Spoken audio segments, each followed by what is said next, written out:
Hey guys, this will be a quick video. I just want to show you the different export options that you have from tyFlow and talk about reducing the size of the volume data that you can export from tyFlow. So let me just create a very basic simulation.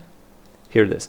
So if I add an Export Inferno operator right like this allows me to export the volume data to some file sequence that could be loaded back into tyFlow or into some other software. So right here I have two choices. I have VDBs or I have tyV caches. So the tyV, it's a proprietary format of tyFlow, so if you export these caches you would only be able to load these caches back into tyFlow itself. They won't work in other software, at least right now. So if you want to export data to other Max plugins or to just other host applications, you have to use VDBs. So the problem with VDBs is that their compression, they use the BLOSC compression. It's not very good. So we got this question that our caches would be able to load into the VRayVolumeGrid, and our caches are generally smaller than VDB caches. Even though VDB caches are sparse, our caches are dense, but the Aura compression is so good that it manages to compress the dense data from Phoenix, which also simulates in dense format. So Phoenix is a dense solver. So it's all good that it manages to compress the dense data into a much smaller size than the regular VDBs. So the tyV compression is also very good. But and I dare to say that it's better than Phoenix. So right now we don't have particles, for example, in the tyV caches, which could change in the future. But the VDBs, they support voxels and particles, and the Aura caches, they also support voxels and particles. But since we cannot export tyV caches to other software, I'm going to be comparing VDBs to Aura files right now. So the problem with the Aura caches is that, again, they are proprietary only to Phoenix, and in tyFlow we cannot implement export of Aura caches. So we don't have the code. I've already forgotten how most of it works, and I don't think that it's worth trying to reverse engineer it. And also, again, the problem is that since Aura caches are dense, even though they're gonna take less space on your storage device, on your hard disk or SSD, they when you load them back into the VRayVolumeGrid or in Phoenix, the VRayVolumeGrid is just the rendering code of Phoenix, just extracted into a separate node. So when you load them back, they are gonna take more RAM. So they are gonna occupy more of your CPU memory. So and unlike tyVs, which are gonna be small, but again, they are only for tyFlow. So we are stuck with VDBs this way. We cannot export our caches. So I'm gonna show you one thing that you could do to reduce the file size of the VDBs. So did I generate VDB files? Let me generate VDB files. All right, here it is. Let me refresh. And we have 100. We should have 101 files, yeah, because it includes frame 0. And they are 1.01. All right, yeah, that's a good coincidence. Gigabytes. So let's remember this. Let me create a VRayVolumeGrid like this and load any of the caches, no presets. I'm just gonna do this as quickly as possible. So if I render right now, we're gonna get nothing, only the alpha. I need to add a VRayLite. So let me add a VRaySun like this. Raise it a little, but not too much, so that it doesn't get overexposed. Yeah, this resolution is not great. Let me increase the resolution of the tyFlow simulation first. Right, so I'm gonna lower this from 0.65 to 0.3. Yeah, now it's crispier. So let me export this again.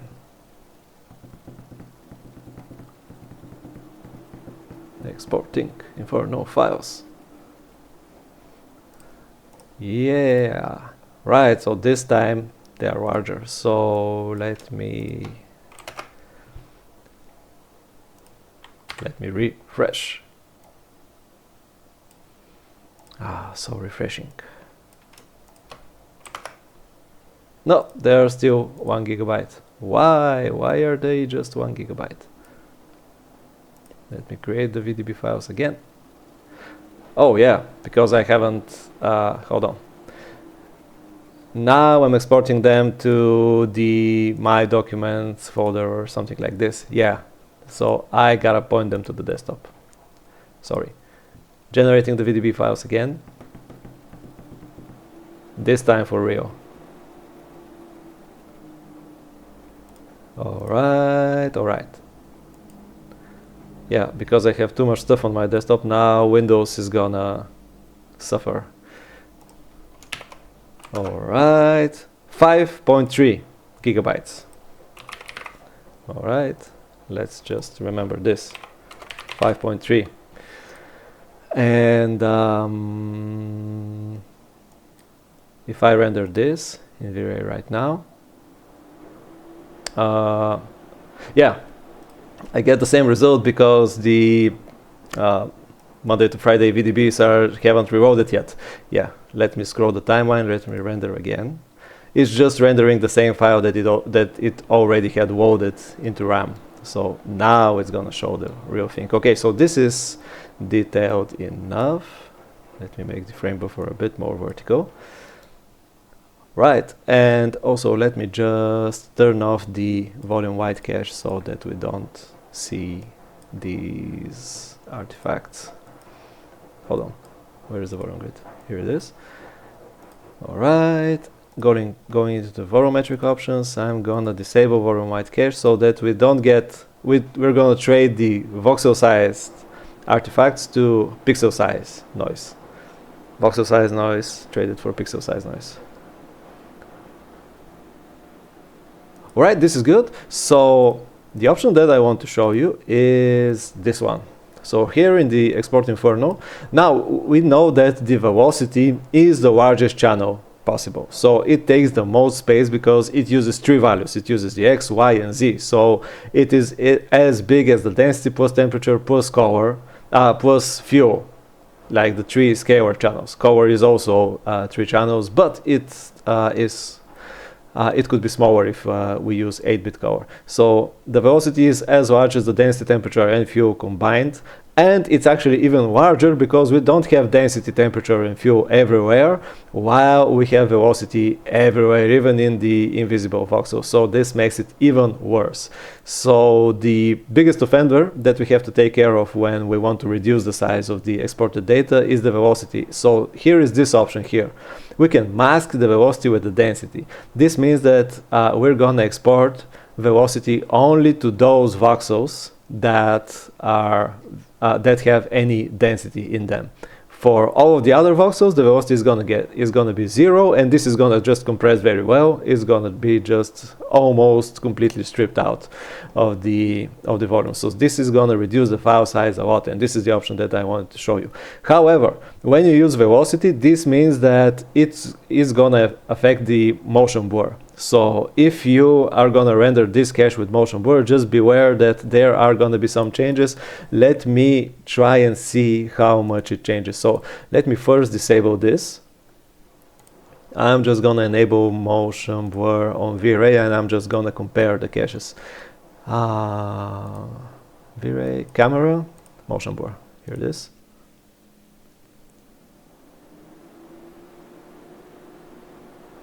Alright, now it's not enough, let me exaggerate it. I'm gonna slap a multiplier of 10 right here. Hopefully this is not too much. Alright, here it is, so it starts blurring. Also, let me move the camera a bit like this. Not the camera, but just the viewport, yeah. I want to be able to see the top right here, so this is important. Don't want to clip it. Alright, so it's gonna take a while. rendering with motion blur is always much slower than rendering without it. The rays have to intersect a lot more voxels. Each ray needs to intersect a lot more voxels than without motion blur. It needs to read much more data, so this makes it slower. Right, so it's noisy, but we get the idea. Let me use the history. Click here to set it up. Okay. Use project path. I don't know what the project path is, but hopefully it's somewhere on the hard drive. All right. Okay. So that's, how did I edit the node? That's ray traced motion blur with full velocity. Right. There is this other option here that I'm also going to show you. It's called grid-based. So this is a different method of motion blur, and in most cases I think that it works better than the ray traced. So it's gonna make it, yeah, like this. We can also compare the options. So when I implemented this, I left it off by default, so I left the ray traced motion blur on by default because the grid based uses extra memory, so it's gonna allocate more.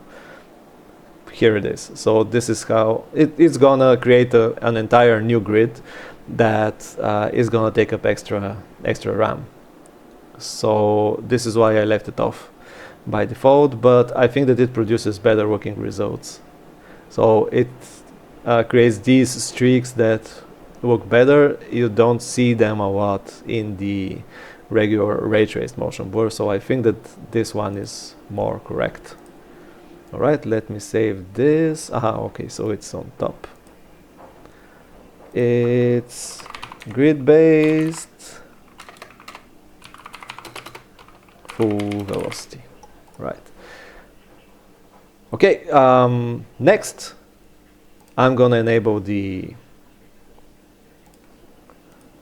masking.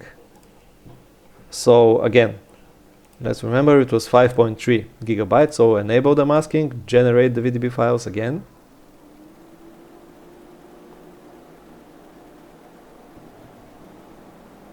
All right, hopefully they are in the correct folder this time. Waiting for Windows to display the desktop. Yeah, Windows, great job. All right, and now they are 4 gigabytes. So this is some improvement. It's not great, but it managed to reduce the size a bit. So going down from 5.3 to 4.07, it's about 20-something% improvement. So if you do that, let me just scroll the timeline a little so that the VRayVolumeGrid would be able to load the new data in RAM. Let me render it again and compare it. So I'm gonna go back to the ray traced motion blur, render this. I hope that I would be able to match the noise when I stop it, so just gonna wait for it a little. So the thing that would happen in theory would be that when you strip out all the velocity outside of the visible density, the motion blur might get cut off. So this is what would happen in theory. And again, in theory, the grid-based motion blur would work better with the stripped velocity. So if you enable the density masking in the VDB export, using the grid-based motion blur should help resolve any issues that you might get. So right here, the motion blur still looks pretty much intact. Should I wait for it a little more, or okay, cancel, save it. Is this the new one? So this is ray traced masked velocity. Let me set this to A, and this one is gonna be B. Well, this looks pretty much intact, but Yeah, so everywhere it looks the same length. But yeah, just beware. This is the thing that I wanted to warn you about. Let me also try the grid based. And if this one is looking good, the grid based should in theory, that it's always possible that something happens, but it should look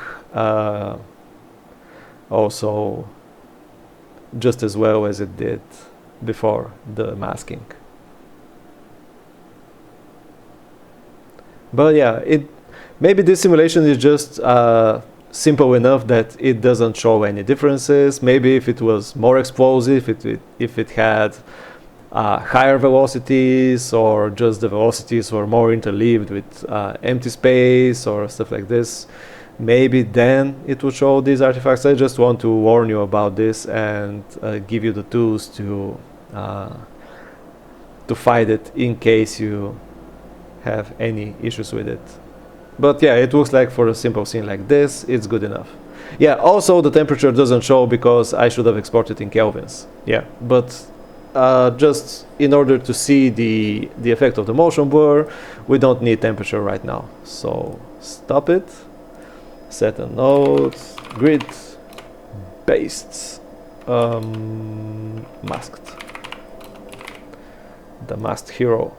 So let's set this to A and this one to B. And yeah, it looks pretty much the same. What if I compare the alpha? This would be less misleading because the shading could lead to the wrong conclusions. But yeah, this looks the same.